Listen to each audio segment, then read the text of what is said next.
Before we start, if you've ever felt invisible, like the world looks right past you, hit subscribe right now. This channel exists for people like you. Let's begin. She slept in a 10 by 15 storage unit off the Gulf Freeway, worked the overnight loading dock at a warehouse she could walk to, and woke her two children every morning at 5:40 so they could disappear before anyone saw them leave. He owned 900 storage facilities across 11 states. He had not personally walked through one since his company crossed $500 million. He was being driven to a small facility in Houston on a Tuesday in September to inspect a property he was planning to sell. Unit 14B was on his list. He was not prepared for what was inside it. If this hook already has your chest tight, comment 14B right now so I know you're still with me when it gets worse. Monica had been awake since 5:15, not because something woke her. Her body had stopped needing a reason months ago. It simply opened its eyes in the dark at the same minute every morning, swung its legs off the air mattress, and placed its feet on the concrete floor, the way a body moves when it has memorized a routine so deeply the mind is no longer required to participate. The unit was 10 by 15 feet. No windows, no ventilation beyond the gap at the bottom of the roll-up metal door, which let in a thin line of outside air that smelled like asphalt, exhaust, and the particular stillness of 4 a.m. in an industrial corridor off the Gulf Freeway. The only light came from a small flashlight she kept beside the mattress. She clicked it on. The beam moved across the space the way it always did, touching the same surfaces in the same order. 3 plastic bins along the left wall, labeled in her own handwriting with masking tape. Caleb School, Joy School, Monica Works. The air mattress, its fitted sheet pulled tight at the corners. 2 pillows, one with a faded elephant print that belonged to her daughter. The cooler in the far corner, blue, functioning as both refrigerator and pantry. Beside it, a box of saltine crackers, a jar of peanut butter, 2 bottles of water. The floor was concrete. She had already mopped it. She mopped it every morning before the children woke, using a rag and a diluted mixture of bleach and water she kept in a spray bottle under the cooler. The bleach came from Dollar General, bought with coupons, diluted to last 2 weeks. The smell was sharp and specific, and it clung to the concrete, to her hands, to the inside of her nostrils in a way she'd stopped noticing, but that anyone walking in would notice immediately. It was the smell of a space being kept clean by someone who couldn't afford for it to be otherwise. She reached for the tin box beside the cooler, the kind that comes at Christmas with butter cookies inside. She opened it. Bills folded once, a few coins. She counted them the way she counted them every morning. Slowly, with the kind of attention people give to things that stand between eating and not eating. $14. That was what remained after the $189 rent for the unit, paid on the first, in cash, to a man named Walter, who wrote her a receipt by hand and never once asked why she visited her storage unit every single day. Drop her in the comments if you've ever had to count exact change just to make it through the week. You're not alone, and this story is for you. The money came from her shift at the warehouse on Pickford Road. She loaded pallets from 10 p.m. until 4 a.m., 6 nights a week, $11.25 an hour. She walked there and back 1.3 miles each way because the bus didn't run that early. She'd learned the route in the dark, the way you learn any route you walk alone at night as a woman. Which stretches have streetlights, which they don't? She put the money back, closed the tin, set it beside the bleach bottle, same spot, every day. At 5:40, She knelt beside the mattress and placed her hand on her son's shoulder, then her daughter's. No words, just touch a specific pressure they'd learned to recognize. Firm enough to wake them, gentle enough not to startle. They'd practiced this. The first week, Joy had cried when woken in the dark, and the sound carried through the metal walls in a way that made Monica's entire body go rigid with the understanding of how thin the line was between their secret and the world outside it. They didn't cry anymore.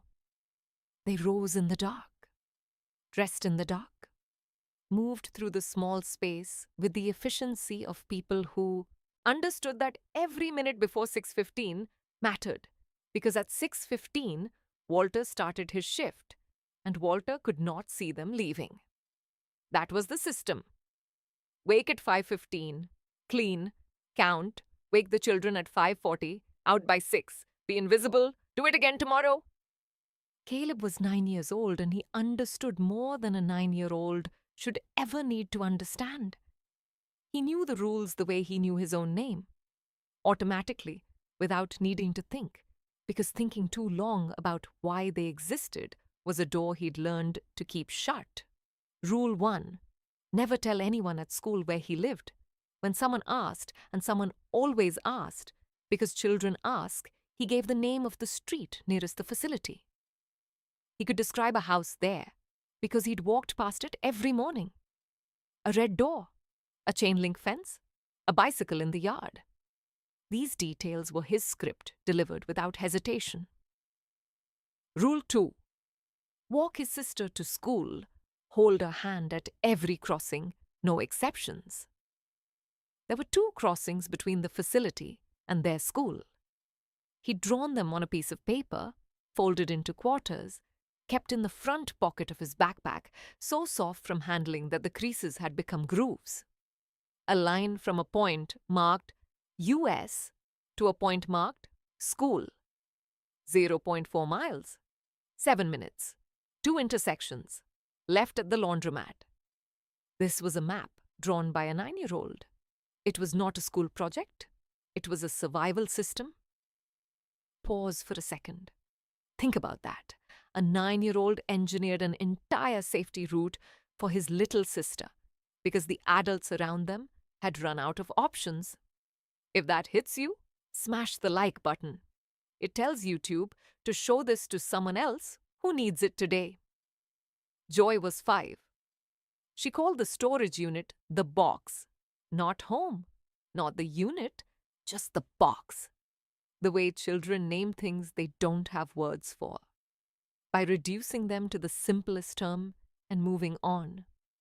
She had a stuffed elephant she slept with, named Pancake, for reasons she'd never explained and Monica never asked. Pancake went into the backpack every morning and came out every night.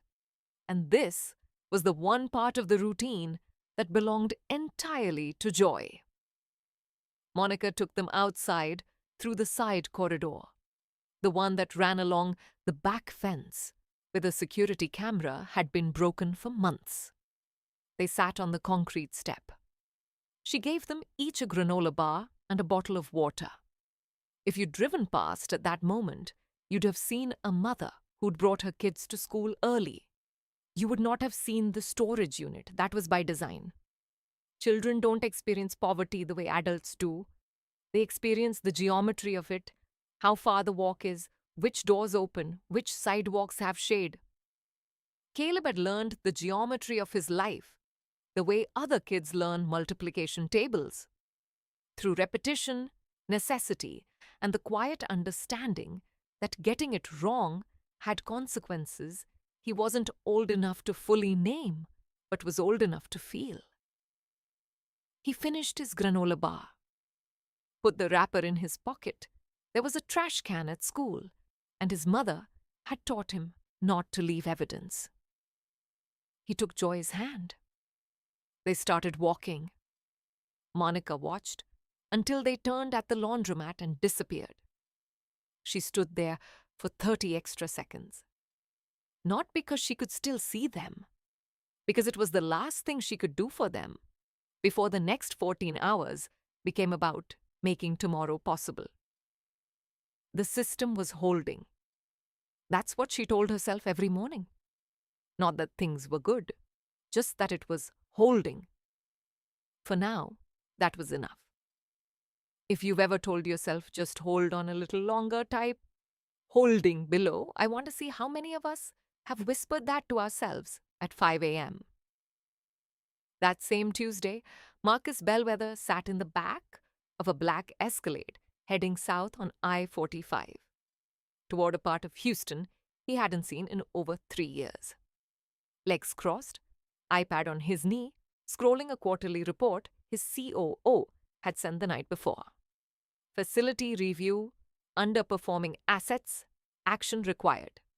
Facility 47, a self-storage property near the Gulf Freeway. 58 units, built in 2003. Occupancy at 71%. Revenue per square foot 14% below company average. Maintenance costs climbing 3 years straight. Land value rising, which meant the math increasingly favored selling the dirt over running the business, sitting on it. Marcus read numbers the way he read everything: fast, precise, fluent in translating physical spaces into financial abstractions. A unit wasn't a room for him. It was square footage. Square footage was revenue potential. Unrealized potential was just another word for loss. Every unit that isn't generating revenue, he said to his driver, is a unit that's costing me money. His driver said nothing. He understood the value of silence around a man thinking out loud. Marcus Bellwether was 54. Founder and CEO of Bellwether Storage Holdings, valued at roughly $900 million, built from a single facility he bought at 24 with borrowed money and a conviction that Americans would always need somewhere to put what they couldn't fit into their lives but couldn't bring themselves to throw away. He'd been right for 3 decades straight. He didn't personally visit facilities anymore since the company crossed $500 million, and the distance between his life and the ground floor became something measured in layers, not miles. He was making an exception today because of a policy he'd set early: walk a property before authorizing its disposal.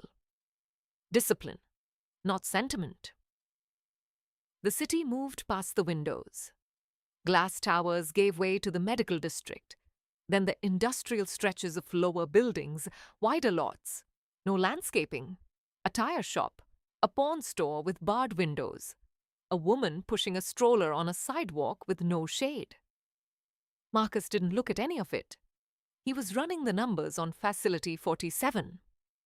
He didn't know that the same property he was calculating a sale price for was the place a woman had chosen out of 14 options, because it sat exactly 0.4 miles from the only school in the district that could teach her son to read. He was about to find out. Stick with me. What happens in the next 2 minutes is the reason 40,000 people couldn't stop watching this story. Make sure you're subscribed so you don't lose this channel. Walter was waiting by the front office when the Escalade pulled in.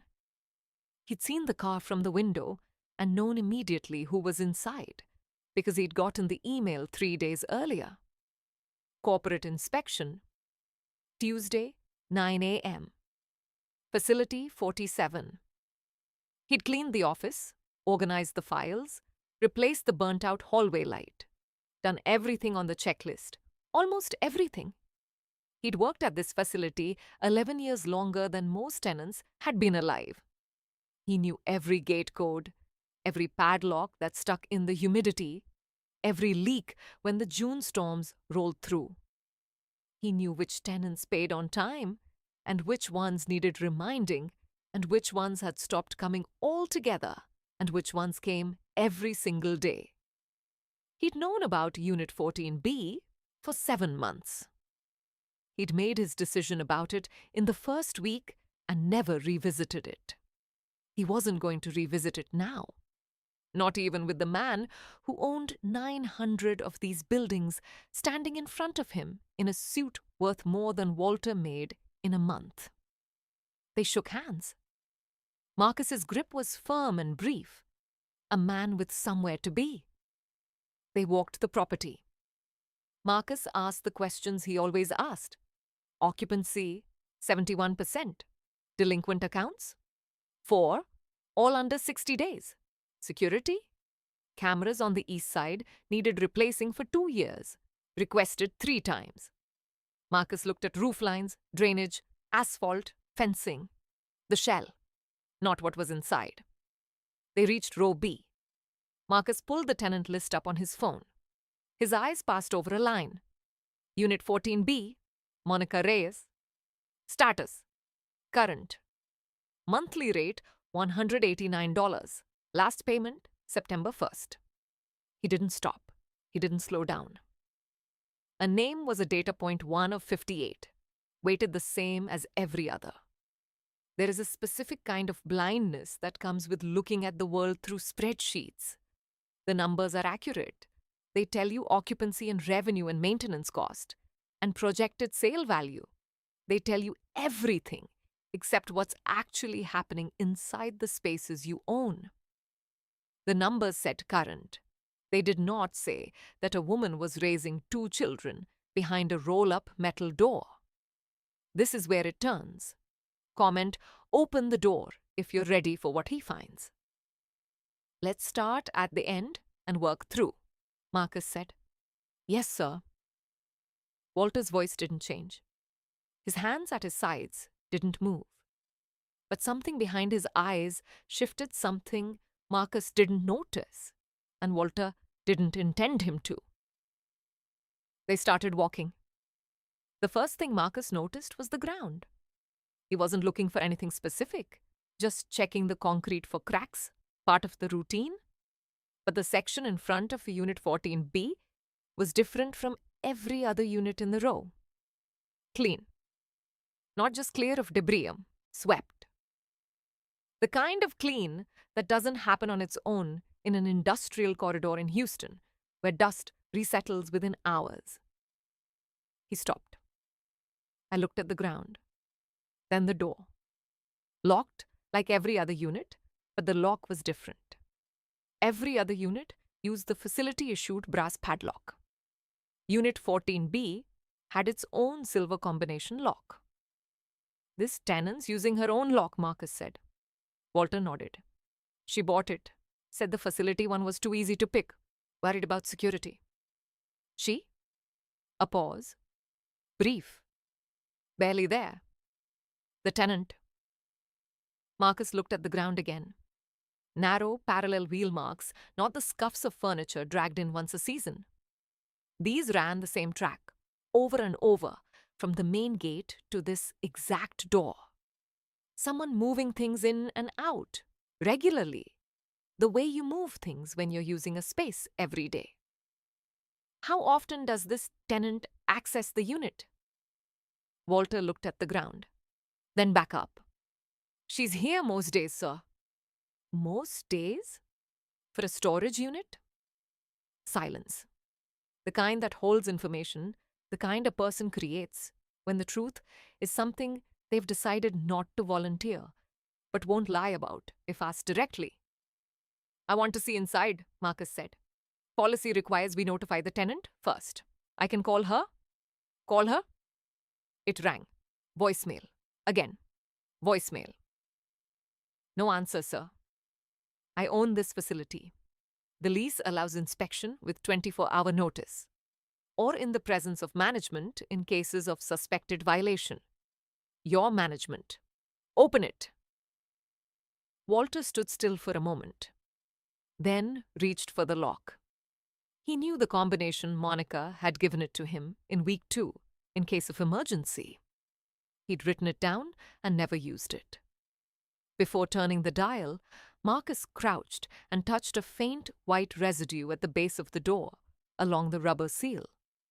Dried soap. Someone had scrubbed the outside of the door. Not the inside, the outside. the part the world could see. He stood. Walter turned the lock. It clicked. The door rolled up. If your stomach just dropped, good. That means you're feeling exactly what he felt. Don't look away now. Keep watching. The first thing was the smell. Marcus had been inside hundreds of storage units. They smelled like dust and cardboard and stale, unmoving air. This one smelled like bleach. Sharp. Recently. The smell of a surface wiped down that very morning. He stood in the doorway, didn't step inside. Something about the arrangement of the space stopped him at the threshold. 10 by 15 feet, the same as every other unit in the row. But this wasn't a storage unit. This was a place where someone lived. An air mattress, folded and pushed upright against the wall. A fitted sheet still wrapped around it. 2 pillows, one plain, one small, with a faded elephant print. The kind that belongs to a small child and goes wherever she goes. He stared at it for a long moment. 3 plastic bins stacked along the wall. Masking tape labels in neat handwriting. Caleb School, Joy School, Monica Works. In the corner, a blue cooler. Beside it, crackers, peanut butter, water, a tin cookie box, a spray bottle of diluted bleach. 2 adhesive LED light strips pressed to the concrete above the cooler, the cheap battery kind from a dollar store. Beneath them, 2 children's workbooks, pencils, a rubber band, a library book. He could read The Spine, a children's classic about a barnyard friendship. He stood looking at that book for a long time. Not because the book mattered, because of what it meant. Someone living in a storage unit had walked a child to a public library, checked out a book, brought it back here, and read it under battery-powered lights with no windows. Then he saw the paper on the floor. Folded into quarters, soft at the creases. He picked it up, unfolded it. A map, drawn in pencil, in a child's unsteady hand. A line from one point to another. The start was labeled, in small, uneven letters, US. The end, school. Along the route, small dots, each with a word, laundry, a TM, corner store, US, not home, not a house, not a unit. US, because the place wasn't defined by what it was. It was defined by who was in it. This is the moment that broke the comment section last time. If you're crying right now, you're not the only one. Tell me in the comments, what's the US in your life? Marcus turned. Walter stood in the doorway, hadn't come inside, hands at his sides, face showing nothing and everything at once, the look of a man who'd carried a secret and just watched someone else find it. How long? 7 months, sir? Neither spoke for a long time. Heat pressed in from outside. A truck shifted gears somewhere on the freeway. The world kept going. 7 months. A woman and 2 children living in his storage unit, and the man who owned 900 of them hadn't known. He heard her before he saw her. Footsteps on concrete light, quick, deliberate. The rhythm of someone who knew exactly how many steps it took from the gate to this door and had walked them so many times it had become automatic. She appeared at the entrance, a plastic grocery bag in her right hand, reflective vest over a dark, long-sleeved shirt, cargo pants, scuffed, steel-toed boots. Hair pulled back.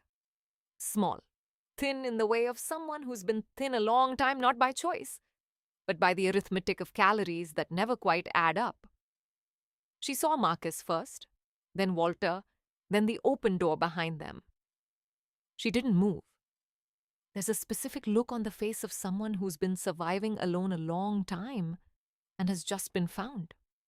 Not relief, no shame. The rapid calculation of how much damage this will cause and how fast she needs to move to contain it. Her hand tightened on the bag. Not fear, preparation. I'll be out by Friday. Flat, no emotion, no apology, The sentence she'd been carrying in her chest for 7 months, in case this exact moment arrived. Delivered clean, because hesitation invites questions, and questions lead to answers she couldn't afford to give. Marcus looked at her, with the bag in her hand, at the unit behind him, the bins, the cooler, the library book, the map still in his hand. Where are the children right now? Her body shifted. Not a step back. Something smaller. A tightening of the shoulders. The one question she wasn't braced for. They're at school. Harder now. Shorter.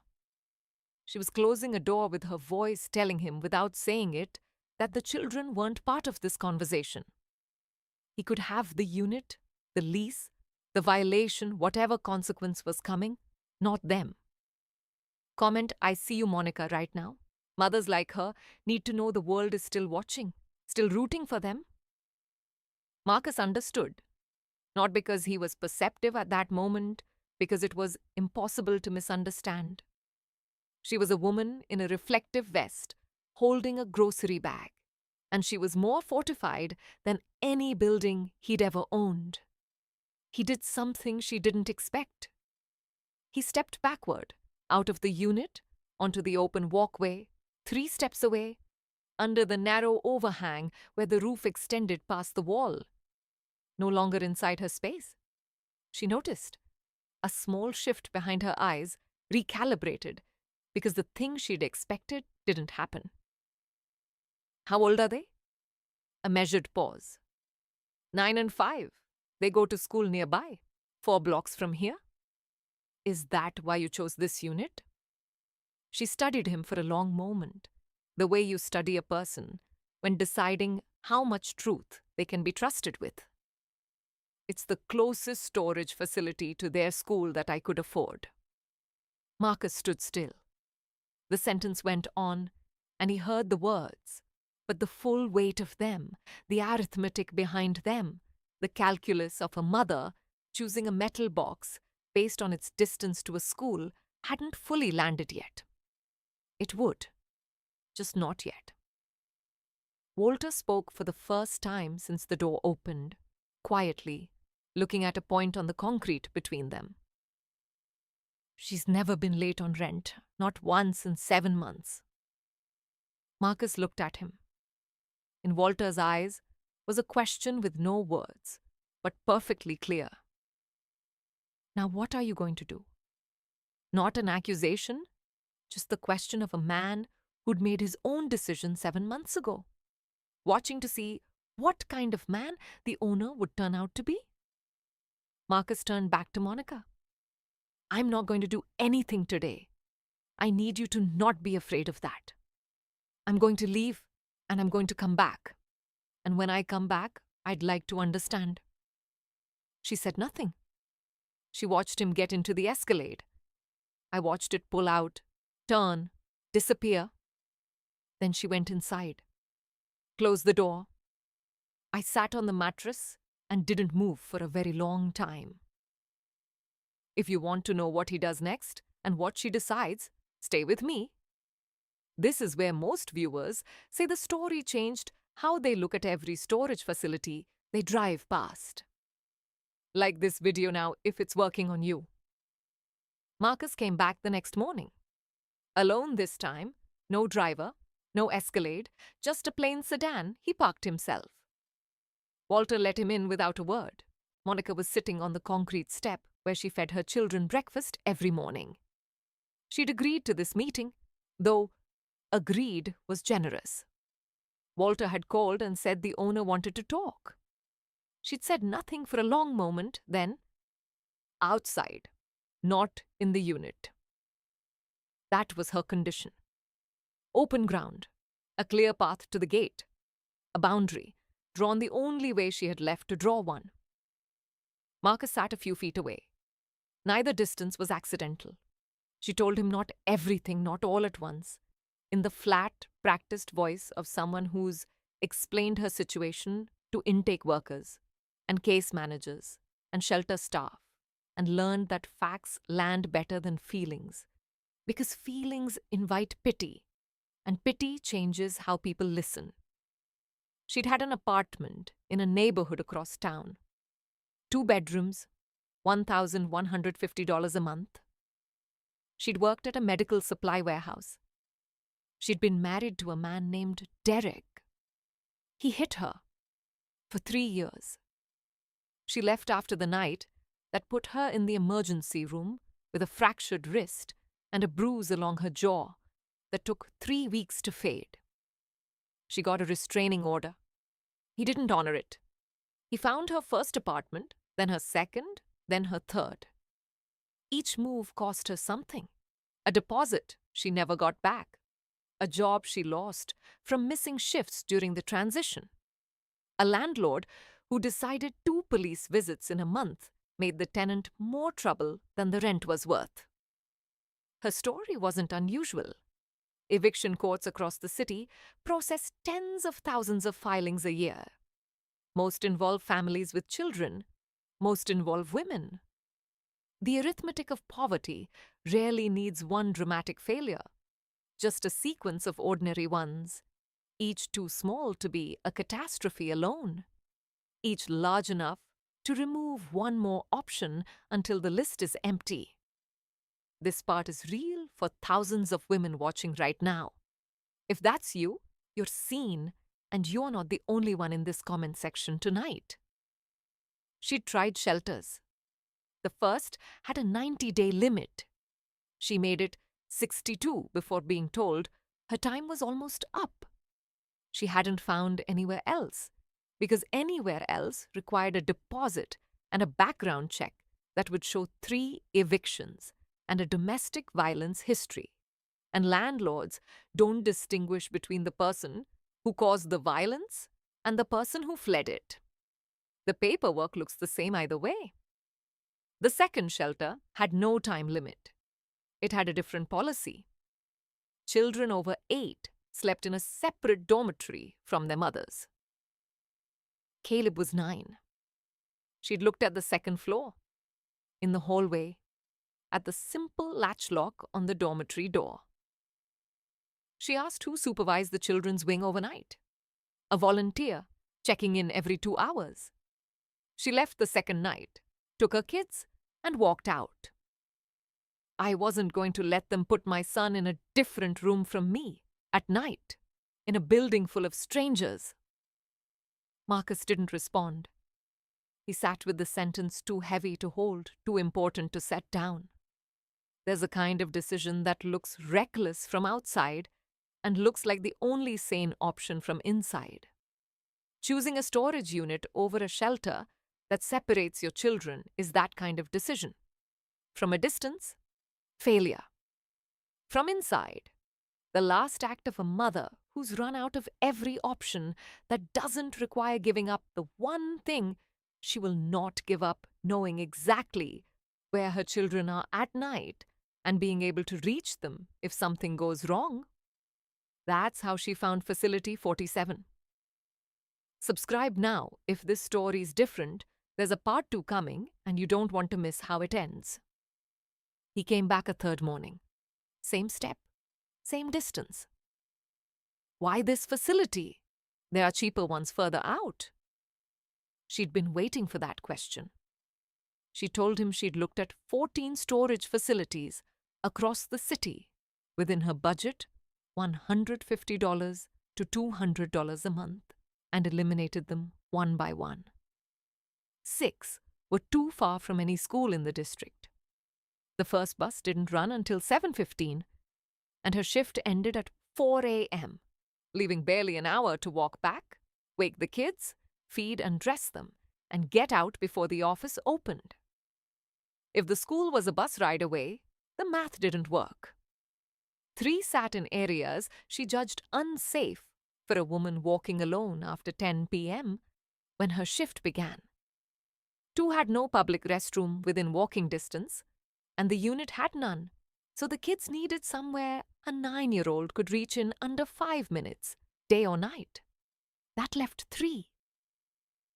Of those, Facility 47 sat closest to their school, 0.4 miles, 7 minutes on foot. And that school wasn't random.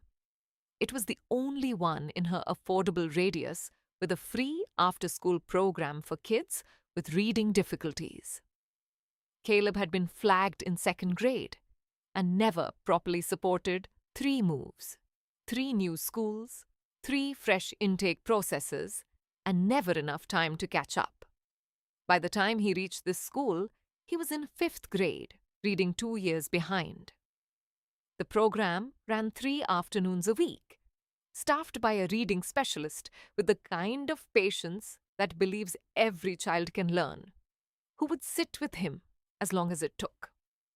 In 7 months, he'd gained 2 reading levels. "I didn't choose a storage unit," Monica said. "I chose the distance between my son and the only classroom in this city that was teaching him to read." Marcus sat with that. He reached into his jacket and pulled out the folded map he'd been carrying for 2 weeks. Unfolded it. I looked at the line from US to school. The dots, laundry, ATM, corner store. He understood now what every mark on that paper meant. A 9-year-old had drawn the operating system of his family's survival on a single sheet of paper and carried it like a compass. Marcus Bellwether had built an empire understanding the value of square footage. He was beginning to understand he'd never once asked what square footage actually cost the people inside it. If you've made it this far, you're exactly who this story was made for. Comment on your city below. I want to see how far this reaches.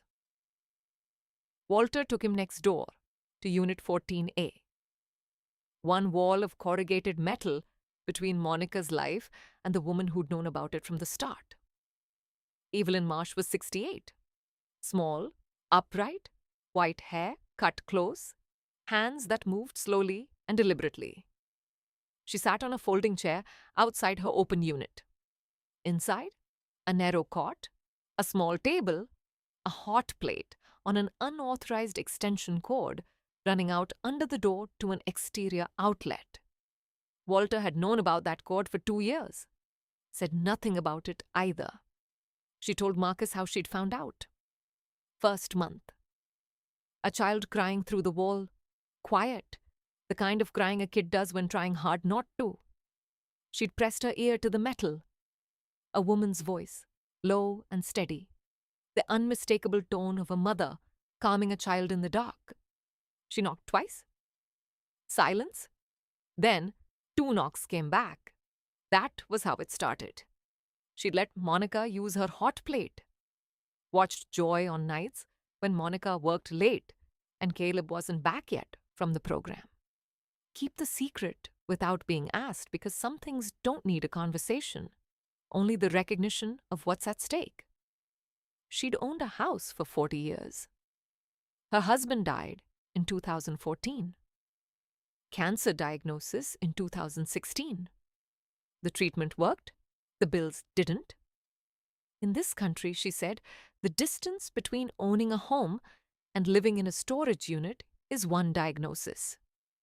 Marcus asked why she'd never reported Monica. Evelyn looked at him for a long time. Not anger, not judgment, something closer to the patience of 7 decades of watching how the world actually works. A mother doesn't choose where she lives. She chooses where her children can still become something. I wasn't going to take that choice from her. Type Evelyn.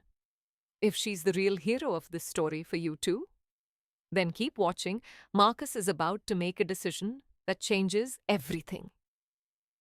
Marcus drove back across the city that afternoon. He didn't touch the iPad. He looked out the window at a city that suddenly looked different from a city with families inside its storage units, with elderly women who'd lost houses to one diagnosis, with a wall someone knocked on twice to say, "You're not alone." It had always been that city. He'd simply never looked. A memory arrived uninvited. His mother, Lorraine, 1979, Houston. 26 years old, 2 jobs, a dry cleaner by day, a diner by night. My son, 7 years old. An apartment, 1 bedroom, $280 a month manageable with both jobs. Unmanageable the month the diner cut her hours. She fell behind in December, caught up in January, fell behind again in February. In March, the landlord changed the locks.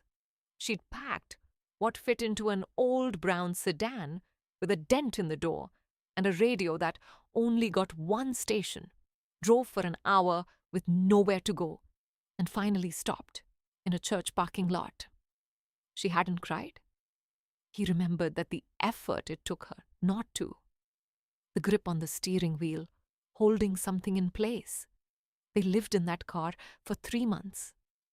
She'd chosen the church lot for a reason. 2 blocks from his school. Same logic, 45 years apart.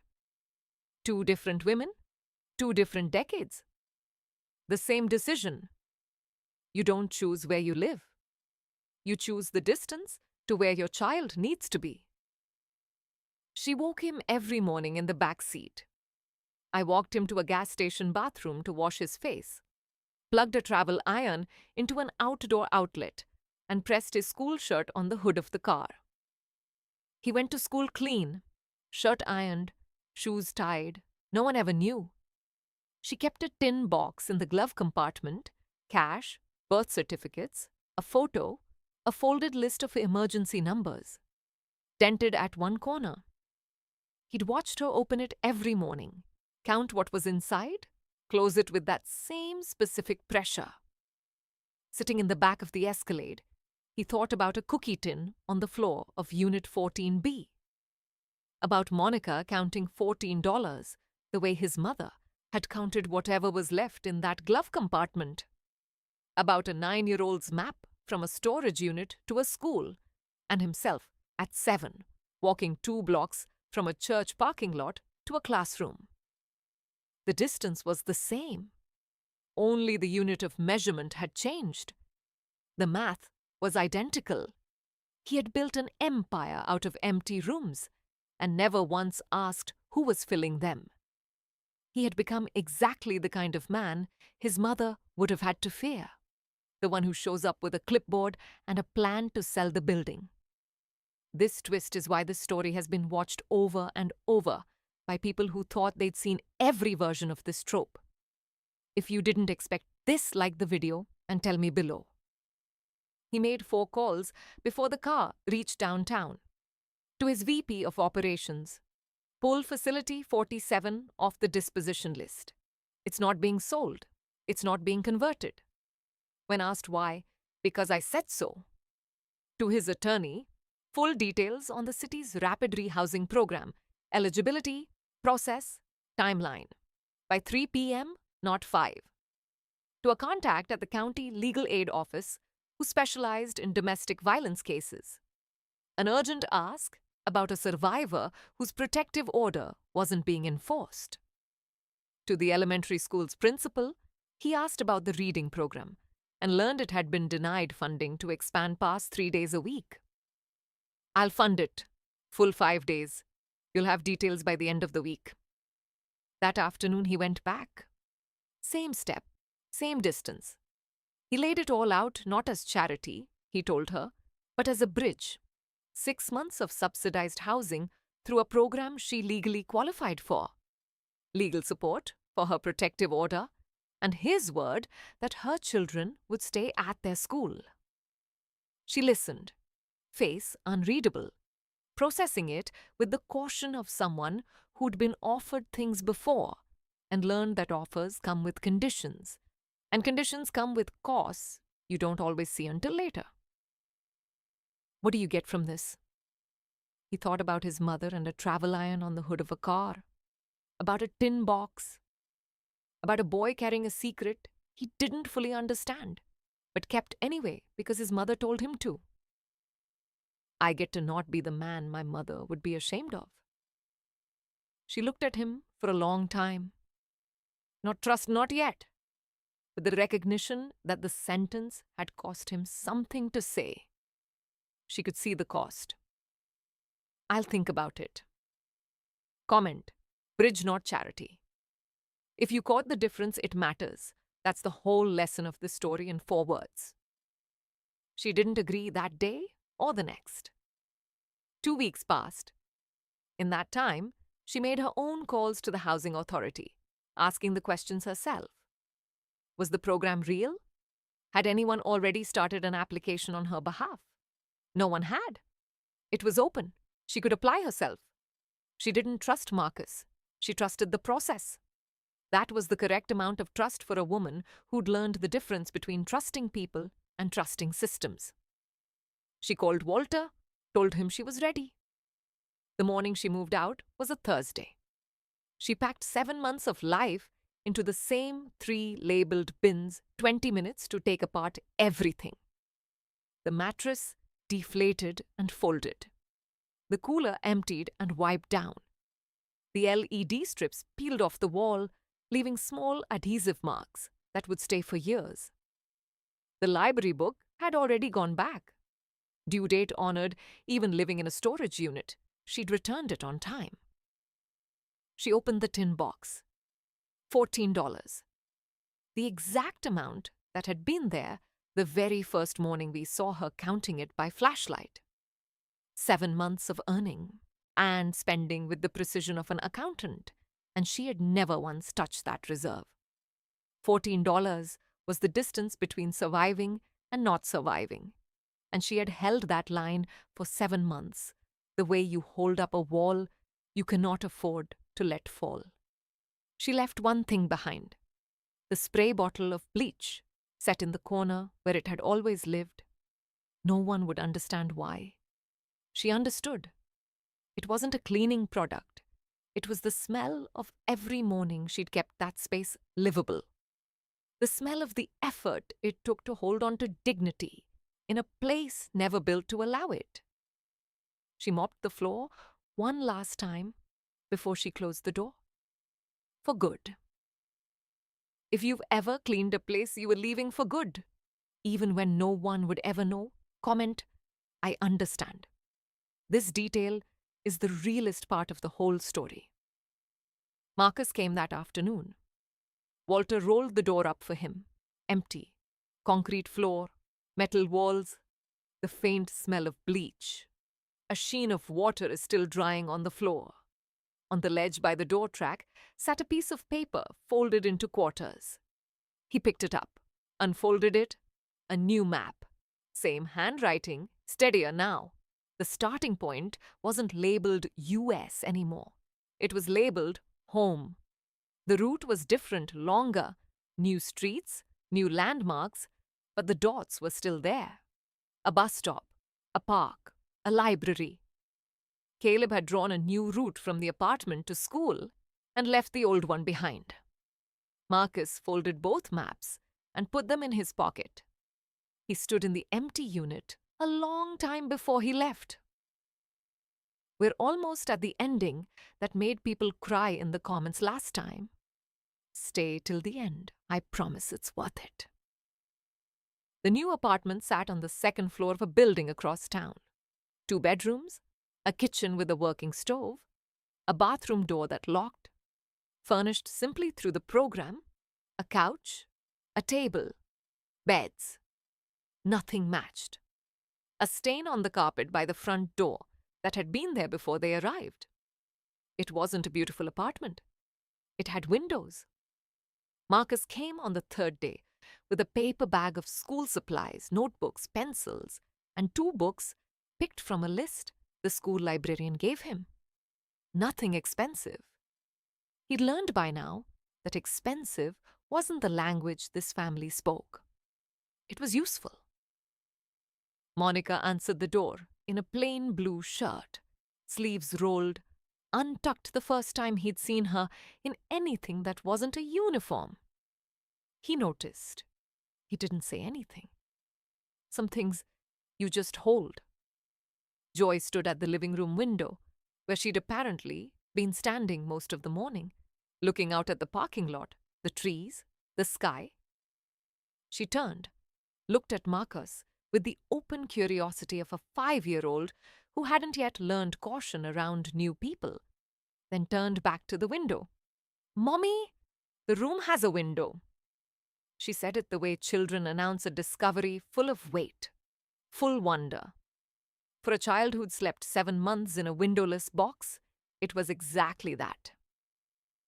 Monica stood in the kitchen, didn't answer. Her hand found the edge of the counter and gripped it, and she stood very still, and she did not cry.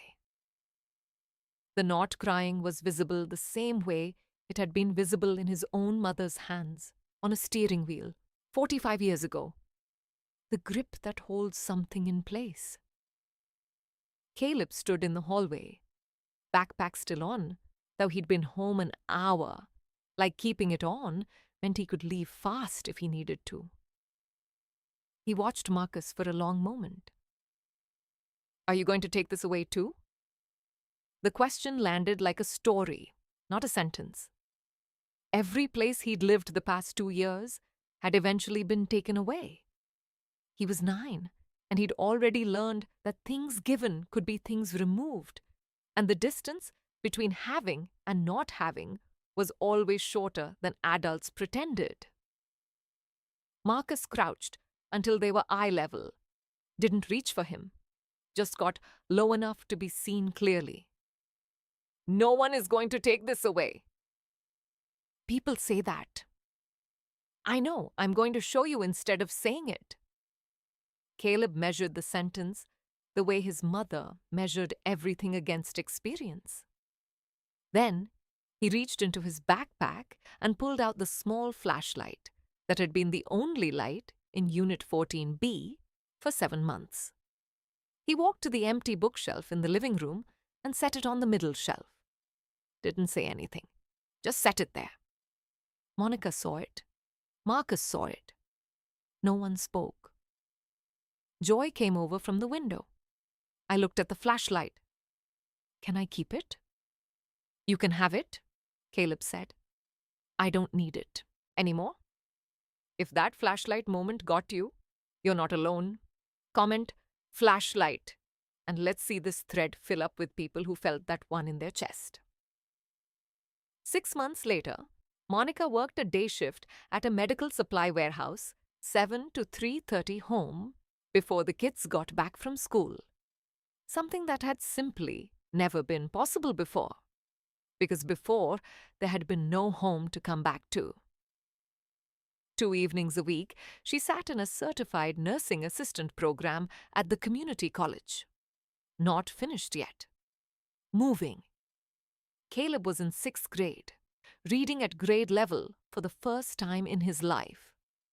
His reading specialist called Monica that October with an update. He reads out loud now. He used to be too afraid of making mistakes in front of anyone. Last week, he read a full page out loud without stopping. Monica stood in the kitchen, listened, said thank you, hung up, and turned toward the window. She didn't cry, but she turned toward the window, and that was enough. The reading program now ran 5 days a week, funded by a private grant through a foundation that hadn't existed 6 months earlier, quietly named after a woman named Lorraine. Monica never knew the name meant anything. It didn't need to be public to do its work. Marcus changed company policy. Bellwether Storage now partners with housing nonprofits in every city it operates. When a manager identifies a tenant who appears to be living in a unit, the new protocol isn't to call the police. It's to call a trained housing navigator, someone whose job is connection, not enforcement. He spoke about it at a housing conference that October, standing in front of city planners and nonprofit directors. A mother doesn't choose where she lives. She chooses where her children can still become something. An elderly woman in one of my facilities said that to me. Her name is Evelyn Marsh. She was right, and I was wrong about nearly everything. Evelyn moved into senior housing 3 blocks from Monica. Small, clean, a kitchen with a real stove. She kept her old hot plate in the closet, never used it again, never threw it away either. You don't throw away the things that kept you alive, she said. You put them somewhere you can see them, so you remember. We're at the final stretch. If this story changed how you look at the next storage facility you drive past, comment, I'll never look at them the same way, and subscribe before you go. There's a new story every week, and you don't want to miss the next one. Outside, Houston went on being Houston. Freeways, heat, cranes, churches, storage facilities along the industrial corridors, where the city keeps its excess, and sometimes, without knowing it, its people. A city holding more stories in its storage units than anyone will ever count. Monica Reyes was not rescued. She survived 7 months in a windowless metal box with 2 children, $14, and a system she built herself out of bleach and bus schedules and a map drawn by her son. She had been walking the whole time. When a door finally opened, she walked through it because she never stopped. Some people aren't waiting to be rescued. They're waiting for the door to stop being locked. Marcus Bellwether didn't become a better man because of Unit 14B. He remembered who he'd been before he became the man who saw the world through spreadsheets. He didn't find compassion in a storage unit. He found a memory he'd spent 30 years paving over a car in a church parking lot, a tin box in a glove compartment, a mother ironing a shirt on a car hood at 6 in the morning so her son could walk into a classroom looking like he belonged there. Caleb still draws maps. From his bedroom to the library now. Shorter distances, straighter lines. He still marks the safe spots. Not because he needs to anymore, because the boy who learned to draw them deserves to be remembered. This story is fiction. The circumstances are not. Thousands of Americans are estimated to be living in storage units at any given time. The real number is almost certainly higher because no one is counting. If this story felt real to you, it's because it's built from patterns that are real eviction pipelines, shelter gaps, the medical debt that turns a homeowner into a renter and a renter into someone with no address, mothers who measure distance in school blocks instead of miles. I made this because I believe the way we see people determines what we're willing to do for them. And most of the time, we don't see them at all. They're behind roll-up doors. They're in the units we drive past. They're a line on a spreadsheet. I wanted to open one of those doors. Before you go, 3 things. 1, subscribe, because this channel tells one story like this every single week, and you don't want to miss the next one. 2, like this video right now, it's the single fastest way to help this story reach someone who needs it. 3, I want to know, would you have done what Walter did? He knew for 7 months and said nothing. He broke every rule in the handbook to let a mother and her children stay. Would you have reported her or protected her like he did? Tell me in the comments below. I read every single one. See you in the next story.